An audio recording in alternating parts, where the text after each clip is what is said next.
ரீனாவுக்கு அவங்க அப்பானா ரொம்ப உயிர். அவர் தான் அவளை எல்லா இடத்துக்கும் அழைச்சிட்டு போவார். அவள் ரொம்ப நல்லா படிக்கிற பொண்ணு. அவகிட்ட ஒரே ஒரு குறை தான் இருந்துச்சு. என்ன தெரியுமா? அவள் உயரமான இடங்களை பார்த்துட்டாலே அவள் ரொம்ப பயந்துருவா, ஏறவே மாட்டா. இந்த பயத்தை பார்த்து அவங்க அப்பா கவலைப்படுறாரு. அவகிட்ட சொல்கிறாரு, இந்த பயத்தை நம்ம கட்டாயம் விட்டு ஒழிக்கணும்ப்பா அப்படின்னு.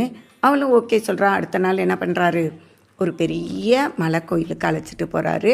அங்கே போய் நீ ஏறுன்னு சொல்கிறாரு. அவள் பயப்படுறா. ஆனால் கொஞ்சம் கொஞ்சமாக ஏறுறா. முடியாதுன்னு சொன்னாலும் அவர் விடவே இல்லை. திரும்ப திரும்ப ஏறிடுறா. இப்போ அந்த பெரிய பொண்ணு ஆன பிறகு கூட அவளுக்கு அந்த பயம் விட்டு போயிடுச்சு. அவள் இப்போ மலைகள் உயரங்களை பார்த்து என்ஜாய் பண்ண ஆரம்பிச்சிட்டா. பயம் என்பது ஒரு உணர்வு தான்.